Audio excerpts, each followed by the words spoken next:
Greetings! Welcome to the Sword Lab. I am Darth Anonymous, and this is a Zhanmadao. And this is a Zhanmadao. Some explanation is probably needed.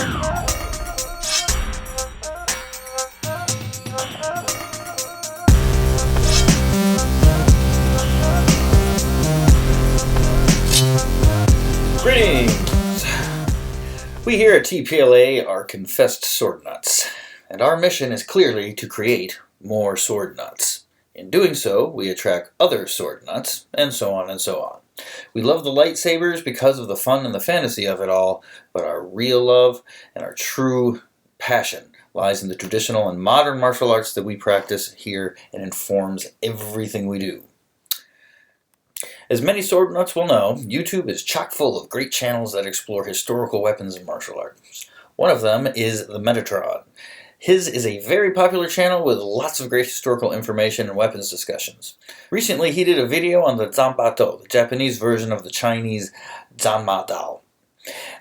It's a very good video, and I will link it in the description, but after watching it, I felt there are some gaps and misunderstandings that I could bring to the table and perhaps clear up as far as the history of it all goes.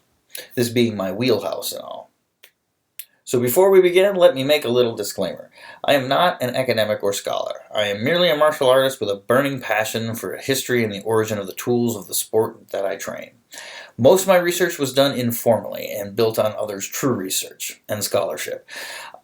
I am coming at this from a martial arts perspective, and because of this, I'm indebted to those who do the real work of collecting and sharing all of this material through books and internet and other publications. Also, I apologize in advance for my Mandarin pronunciation. It has been a long while since I've had to use it.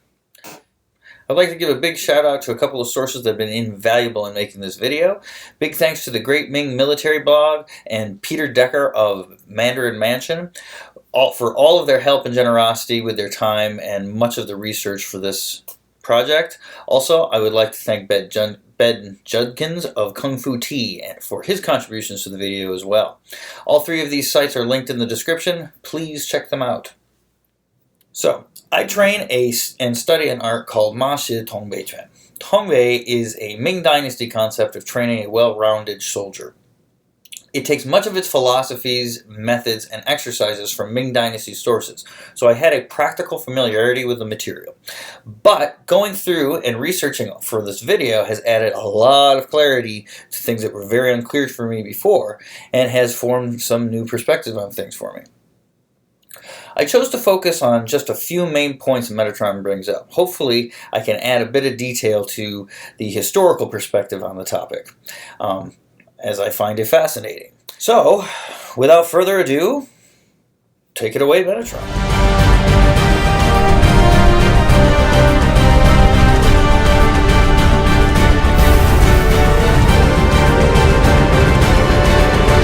So the original sword is Chinese, and one of the people who asked me to talk about this sword, although they asked me to talk about the Zhanmadao, and I'll tell you in a minute what the difference is, they gave me a link to a Wikipedia article, but the Wikipedia article was indeed wrong, because the Wikipedia article talks about this sword as a Japanese sword which originates from a Chinese original sword, which is the Zhanmadao, but then they say that it's a Song Dynasty or Song Dynasty sword. No. So that's the first thing we need to say. I found that the Zhanmadao as a sword is already mentioned in the book of the Han. So we're talking about the Han Dynasty or Han Chao. That when we find this character here, most of the times when we talk about swords, we are talking about single-edged swords. But in the case of Zhanmadao in China, yes, when we reach the Song Dynasty, these are single-edged swords. But when we talk about the original ancient version during the Han Dynasty, then they were double-edged. So the sword has received an evolution throughout time. Okay. The first mentions of horse-cutting weapons are indeed from the Han Dynasty, and they were in fact double-edged, jian, as opposed to single-edged dao. The term Zhanma Jian, however, does not refer to the same thing. It refers to a sword of exceptional quality or sharpness, something that could cut directly through an entire horse, leading to its other name, Duan Ma Jian. It doesn't appear to be an anti-cavalry weapon, but a highly prized status symbol that was often used to execute corrupt officials. The Song Dynasty brings us the first official description of the weapon bearing the name Zhanmadao. This weapon was specifically designed as an anti-cavalry weapon, but it is true that the Zhanmadao was a result of a long history of sword making in China. In the Tang and Sui dynasties, a weapon called the Modao was used in much the same fashion. That sword was, again, not designed for anti-cavalry, but was used often as an executioner's sword. The Song Dynasty Zhanmadao was designed specifically for anti-cavalry tactics, and it was also mass-produced for soldiers, some sources say by the tens of thousands, and had rigid requirements of production and quality. The weapon itself was supposed to have a blade of 3 Qi, just under a meter, and a handle 1/3 the length of the blade, capped with a ring pommel. Since this was a mass-produced item for the military, it's assumed that variation in the weapon was kept to a minimum. By the Ming Dynasty, the term Zhanmadao referred to quite a different weapon. The Zhanmadao was described by many military catalogs as a polearm with a large blade. It is mentioned in a training manual on the Dao or Yanyudao. The techniques are said to be the same for each of these weapons, and they are seen as cousins in type. This outlook persists today in many traditional schools and in modern wushu. The evolution from the more conventional-looking hilt and blade ratio of the Song weapon to the long polearm of the Ming may be a combination of traits with the larger Yanyudao or Dadao, which was also used in the Song Dynasty, as well as several other weapons that combine polearm and sword. We see a preferred use of this type of weapon to be on horseback in the Ming rather than infantry, according to the manual. In the Qing dynasty, the Zhanmadao takes on a totally different shape. The Manchu government issued a standardized set of sabers to the Luying, or Green Standard Army. Among them was the Zhanmadao. Here, it has a long, slender blade and a more Japanese-style hilt. This is the sword I believe is being compared when the Odachi and the Nodachi are mentioned. At the end of the Qing dynasty, many of these terms for long-handled sabers started to become interchangeable, depending on who you were talking to. The long-handled saber was a very popular weapon in the Republican period, and many variations were common training weapons and sidearms during the turmoil of that period. Several units became famous for the use of the Republican Dadao, different from the polearm of the Ming Dynasty Dadao, but which was similar to the long Pudao, but with a more sword-length hilt. Today we essentially have two basic sword designs that are called Zhanmadao, a glaive-like polearm and an odachi-like long-hilted saber. Pudao, Dadao, Zhanmadao, Shuangshou Dai, Changdao, and several other words have been used almost interchangeably. Today the terms are no more clarified or standardized among schools or traditional arts. It can be very confusing. The most common terms for these weapons today are Pudao for the long polearm, Miaodao for the odachi-style saber, and Guandao for the ornate bladed glaive. Dadao is used for the more conventional sword of the Republican period, but there's still a lot of variation between schools. In light of this, and not knowing enough about Japanese history and weaponry, I would have to say that the Song Dynasty standard Zhanmadao is the sword that is most likely to be the forefather of the Nodachi and Odachi swords of Japan. However, later in the video, he does say this. Eventually, both the all polearms and all very long weapons, so Nodachi, Odachi, Naginata, Nagamaki is again an evolution of the original Zhanmadao, because the sort of handle and hilt, the way it was constructed, was actually more similar to a Nagamaki than it would be to an Odachi in certain cases, particularly the ancient version. So again, Nagamaki is a branch of from the original Zhanmadao. Now here is where we're going to agree almost 100%. The only thing that I would argue here is that the Nagamaki is more of a direct translation to the Zhanmadao than perhaps the Odachi. But again, I don't know much about the actual evolution of the Japanese weapon, so take that for what it's worth. Anyway, Continuing. When you think of the original continental China sword, then it is different from an odachi, because the construction is different, particularly the blade, because the blade only has a curve at the end, okay, but it's quite straight. Okay, I believe what is being described here is the Qing Dynasty Luying Zhanmadao, and not the Ming or Song weapons of the same name. This saber has its own history and equally as fascinating. The Zhanmadao of the Qing Dynasty Green Standard Army was one of several standardized sabers issued to that force. The Luying were a force of mostly Han Chinese that had surrendered to the Manchus at the end of the Ming Dynasty and start of the Qing Dynasty. The interesting thing about this version of the Zhanmadao is that it seems to be descendant from a Ming Dynasty weapon called the Changdao, long saber, or Dandao, single saber. This weapon is famous for helping defend the Chinese coast from the Japanese pirates in the Ming. The weapon is also said to be taken from, at least inspired by, the Japanese odachi and nodachi that were sometimes employed by the Japanese of the time. In Cheng Zongyi's famous 1616 manual, Dao Fa Xuan, he states, "This weapon is called the single saber because 2 hands are needed for 1 sword. The techniques were taken from the Japanese." So, if we're looking at the Luying Zhanmadao, we are most likely looking at a weapon inspired at least in part by the Japanese nodachi/odachi. Ironic, since it is the opposite of the common narrative. From this perspective, I find it fascinating how, if true, the Song Dynasty sword could inspire a Japanese sword, only to have it backtrack and inspire a Ming Dynasty sword hundreds of years later. So we find that this concept of using a massive sword to cut down cavalry with your infantry is a concept that was not invented in Japan, but was invented in China, and it's much more ancient than the Muromachi period, when these were most commonly used in Japan. The field of application, though, is very similar. We understand that they were both used for cutting down cavalry. So the first question should be, why using a sword for cutting down cavalry when you have already your troops using polearms? Wouldn't it be much more effective to just use yari, or to use naginata, or to use the Chinese versions of spears? Well, that is something that has to do with, we should go into battlefield and warfare and everything, but one thing that I think makes sense, first of all, we do know that these original ancient Zhanmadao were quite robust, they were quite thick, they were quite strong, sturdy, should I say, not really thick, sturdy.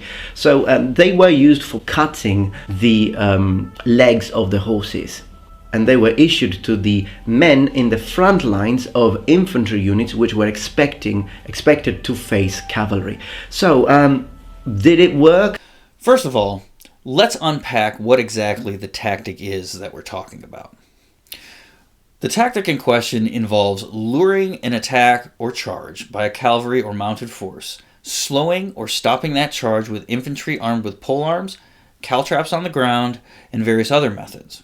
While the enemy cavalry is bogged down in each other and the line of infantry that it is engaged, the troops with the Zhanmadao would countercharge into the fray, crouch low, and hack away at the horses' legs and necks in an effort to dismount the riders.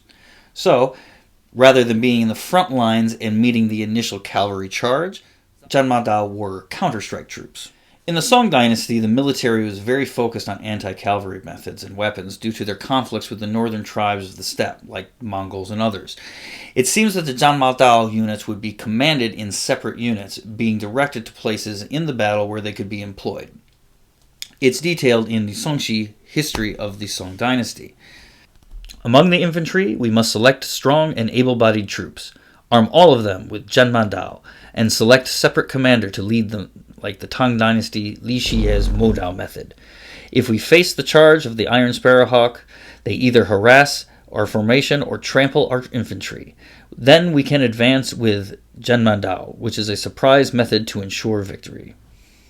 This method was also detailed in a training regimen for these troops. 2 poles would be set on the ground about 2 meters apart. Troops would train hitting these posts from a crouch with Zhanmadao, Meijiandao, an eyebrow point saber similar to a naginata, or other polearms.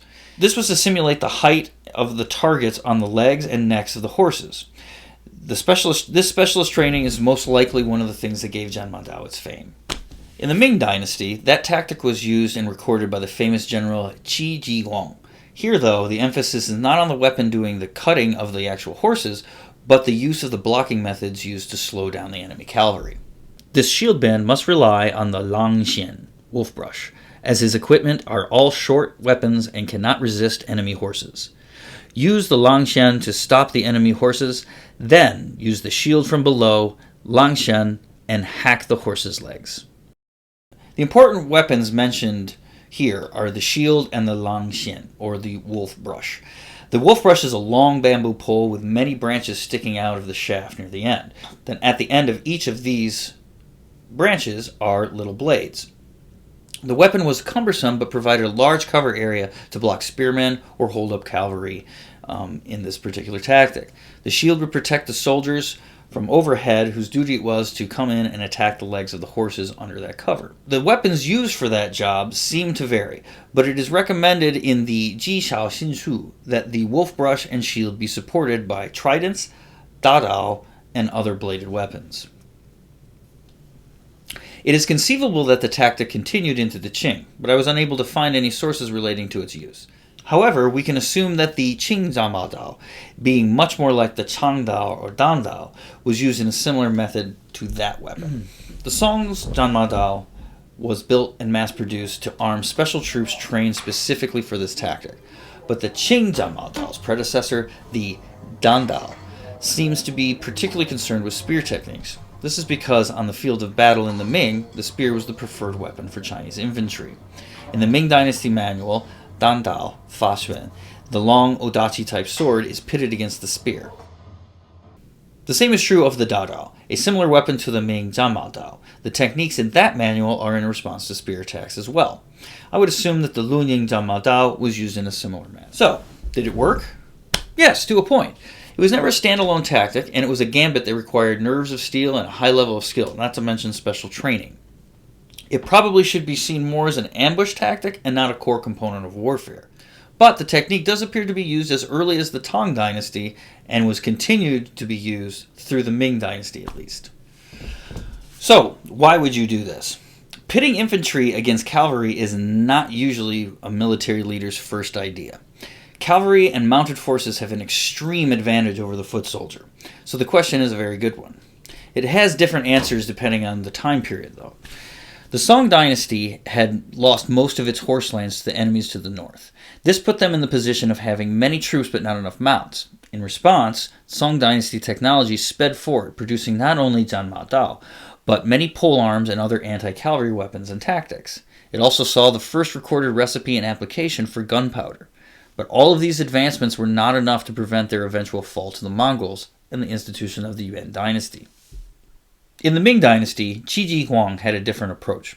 He held the belief that one should not passively defend against cavalry, and rather one should bring the fight to them.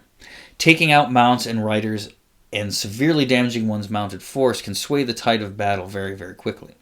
Ming forces also operated in the Mandarin duck formation, with long weapons, shields, and swords operating in units that could be organized into larger forces. Long-handled sabers like the Zhanmadao and the Dandao would be deployed in the back or center of these formations, ready to capitalize on opportunities provided by the Lanxian and the shield bearers. While I have yet to find any combat-related information on the use of the Lunying Zhanmadao, I would think it's safe to assume that its role would be similar to that of the Dandao of the Ming. Probably deployed against spears and long weapons, its inclusion also probably had to do with the fact that the force was made up primarily of Han Chinese from the Ming. So, there we are. A little history on the big-ass sword. I had intended this to be a simple response video, but as you can see, the topic is a sprawling one, and it just pulled me in, and down the rabbit hole I went. I hope you found this video informative and entertaining. I had fun and learned quite a bit making it. I am sure that I have glossed over something, oversimplified, misunderstood some things in the course of this video, but I'm sure we'll return to these topics at a later date. I tried to keep the tangents to a minimum, but there are quite a few of them, just naturally. If there's something specific you would like to see a Sword Lab video on, please comment and let us know. If you're interested in learning more about the Chinese weaponry and military tactics, please check out these sites. The Great Ming Military Blog is a wonderful resource for historically sourced information on weapons and tactics. Mandarin Mansion also has some great articles on these weapons and also sells antique swords from China and other parts of Asia. There are some truly beautiful examples of Chinese weapons on that site. Also, check out Kung Fu Tea, which has a great many scholarly articles on Chinese martial arts, the study of martial art itself, pop culture, how it all relates. It's another great resource for academic and scholarly material on these arts. I plan to do a dedicated video on the Zhanmadao, as there is lots of this weapon in our system, and it is a weapon that deserves to be looked at by itself. Remember to check out Metatron's original video, linked in the description. I look forward to his next video on Chinese weaponry, as I look forward to more of these Sword Lab videos. We have a very diverse group of people here at TPLA, and I cannot wait to see what they have to share as well. So, that's it for this episode. Thanks for watching. Stay tuned for more videos and tutorials. Please like, share, and subscribe. Have a great day, and happy sabering.